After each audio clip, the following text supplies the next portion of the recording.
The duo of Patricia Kepper and Acoryé White write, direct, produce this movie, The Grove. Acoryé White also stars as our main character, TJ. Now, The Grove is a horror movie, but it has elements of science fiction and even kind of superhero to a degree. So, TJ, played by Acoryé White, is a soldier that has undergone a experimental serum that is meant to give him kind of super soldier style abilities. But this comes on the back of a lot of failed experiments that have resulted in quite a lot of death and quite a lot of cover-up as well. So now TJ is being sent back home after these experiments, and he has been told that he has to take this kind of medication for the next month, and he's not allowed any alcohol, and this should, not cause him any problems. However, inevitably, he ends up going to this party where his drinks get kind of switched, and he ends up drinking an alcoholic beverage as well as forgetting his tablets, and ends up kind of almost hulking out into a kind of rage-filled kind of monster. On top of that, the government wants to kind of correct their mistake and kind of send in a kind of previous ninja-like experiment to try and clean up the mess. What will happen? You'll have to watch the movie and find out. So let's discuss. This is clearly kind of quite a low-budget movie, and what works in this movie's favour? Now, when you consider the budget here, I have to say the effects on these infected soldiers look a little different as we sort of go along, and we see different examples. There's a few different flashbacks that we see where people have this sort of an infection. I quite like the effects. It's not like overdone, but it definitely has this sort of infectious feel to it. Acoryé White's character TJ has these kind of like luminous kind of eyes, as well as you sort of seeing like veins, and seems to kind of like hulk out a bit. Other guys have kind of like blacked out eyes and things like this. So, the effects are, I think they hit a good sort of point where they look more than human, so to speak, but it's not too over the top where it looks kind of super ridiculous. And I think the standard of the effects are fairly good, to be honest with you, where they're looking freaky without looking like overdone, and the effects haven't sort of stretched themselves, but they still look pretty good. There are some issues with the VFX, digital effects, we'll come on to in a little bit, but in regards to the physical ones, in regards to these characters at the very least, I have to say I thought they were actually kind of quite well done. I thought this kind of like idea of having this, I mean, it's mainly a horror film, I would say, if you had to kind of like put it on a genre, although it doesn't start with any horror until a good 70 minutes of its 90-minute runtime, to be honest with you. But having this kind of sort of sci-fi element, and even a degree of a kind of superhero origin sort of style, without really leaning too much into this kind of the superhero genre, I thought was an interesting kind of idea here.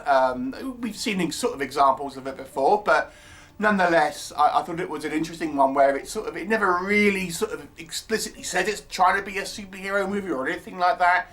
It just has those little elements. I thought it was quite neat. I have seen some criticism about the acting, but I would actually say I think the acting is reasonable here.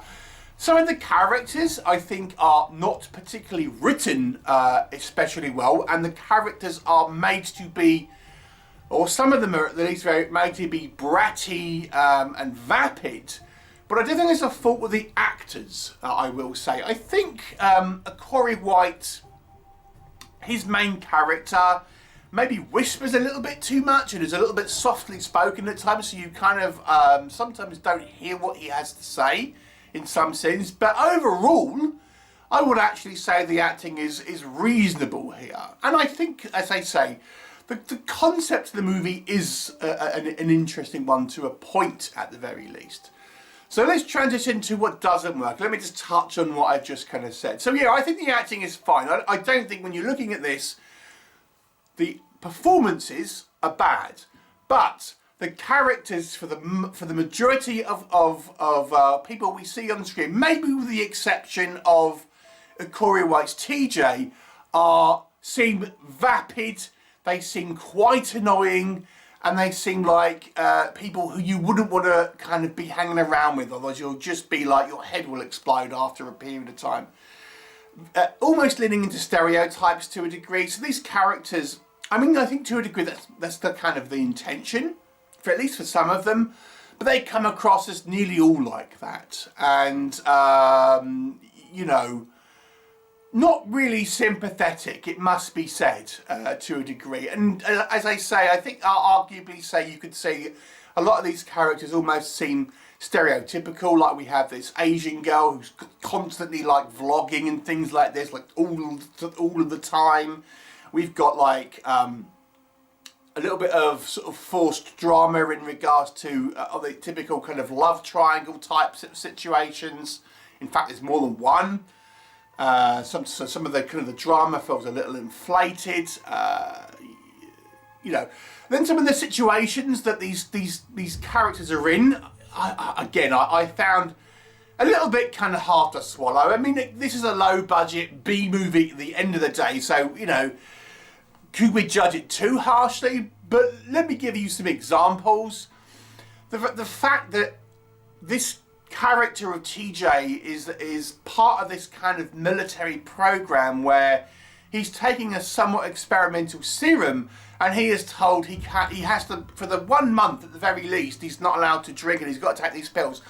At this point, surely he'd be in a controlled setting. You know, if it's in danger of turning him into the Hulk, basically, surely he wouldn't just be allowed to kind of like go home and add these kind of variable situations. If it's only a month, surely he'd be under, you know, a controlled setting, like not be released just yet. I mean, it seems like this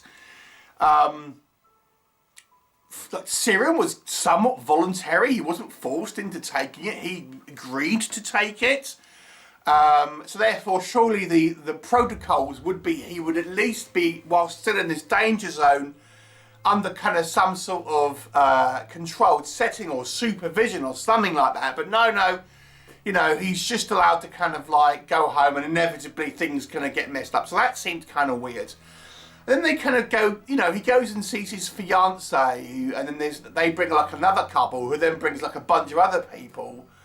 And it just seems like surely you've just come home from, you know, I think they say 6 months away from home, and he wants to spend time with his fiancée, yet he ends up in this kind of house party with people he doesn't know. Surely you would put your foot down. I mean, surely you would just sort of say, no, that's not happening. You know, it doesn't, again, these kind of situations just seem a little bit sort of silly, to be honest, because it wants to further the plot really, rather than being a kind of somewhat sort of realistic scenario. And then we have this kind of like this whole debacle with this military or kind of governmental scientific division in the first place.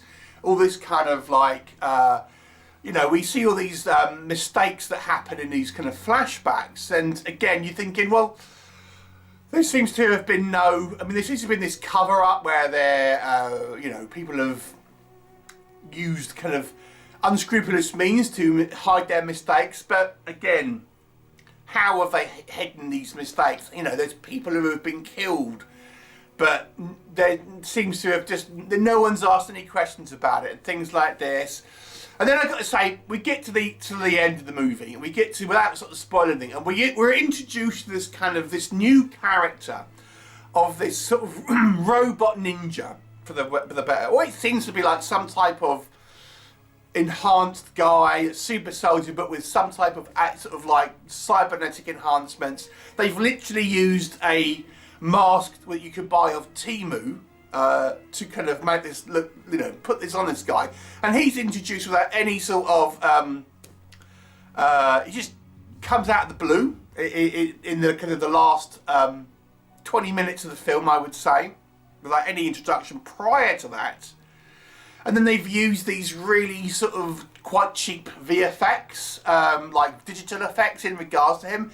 Neat idea to have this kind of like maybe a more advanced or different experiment trying to go up against our kind of protagonist. But maybe introduce him a little bit earlier in the movie, or concept to a degree. And then, I don't know, sometimes less is more in regards to this, because I actually think until this point, the effects work looked reasonable. But we get to this robot ninja guy, and yeah, they've used a variety of kind of digital effects, and it really looks quite cheap at that point. And as I said, the costume doesn't look brilliant. It kind of look, well, it is from Temu, you know. It literally is. I've seen that very mask on Temu. So it kind of looks a little on the cheap side. Now, arguably you could say this movie leaves it a little bit too late to get going in regards to the plot stuff. It isn't until the 70-minute mark until our character of TJ sort of ends up hulking out, for lack of a better word. So you've got 70 minutes of time spent with these characters, all of whom are somewhat irritating to varying degrees. Even TJ, who's more of a subdued character. But you're thinking, man, why wouldn't you check that you have bought your pills? I mean, there's got to be some type of personal responsibility, you know, held to account here. Why would you just leave your non-alcoholic drink alone in a group of people where they're all drinking? I mean, you know, we're meant to sort of go along that it's like an accident that he ends up doing like this. But there's, you know, there's got to be some accountability on his part, I have to say. The movie also doesn't really want to really label the TJ character as a kind of the bad guy necessarily, because the people he kills seem to be the more annoying of the you know, of the group, and this sort of ninja thing ends up killing the others. It's like, okay, we don't want to have this guy portrayed too much as a kind of as a bad guy, so we'll let him kill what was perceived as the more horrible people, and we'll leave the killing of the innocent people to this other character. So, well, that seems a little bit that's a, you know, have some stakes in it. Make a decision. This guy's an uncontrollable monster, but no, he's, you know, he's a kind of like, he's a monster, but with a good heart deep down, that sort of thing. It's like, maybe have him kill people who are totally innocent, and then have that, oh my god, what have I done sort of thing, rather than having keep him just try and keep him the more what we were meant to believe more antagonistic people, even though they're not, arguably, because they're still innocent of and don't really deserve to die necessarily, outside of their maybe a-holes. And the movie just takes too long to get there. It just takes too long. We just spent too many time with these characters being massively vapid and irritating on screen without really much else kind of going on, until we get to that, you know, nearly the end of the movie, where we actually sort of get down to the plot, so to speak. There's too much kind of set up here, not enough sort of payoff. That it could have behooved him to have maybe a transformation earlier, where we kind of see what's kind of going on and something like that. But no, they've set it right up until the end, and we spend just too much time with just mindless dribble, mindless kind of like people being like horrible kind of Gen Z type people on screen that are just kind of like screaming, shouting, being irritating and aggravating. Yeah, it's like a right grumpy old bastard now, don't I? Anyway, overall, you know, I think this movie had some interesting ideas. Certainly the effects were kind of quite visually interesting for the budget. But it's made some poor decisions, in my opinion, at the very least. I'm going to give this one a 4 out of 10. It's threatening a sequel, so maybe they'll improve upon this instalment. But 4 out of 10 for me. Have you seen it? What were your thoughts? Leave me a comment and I'll look forward to seeing you next time.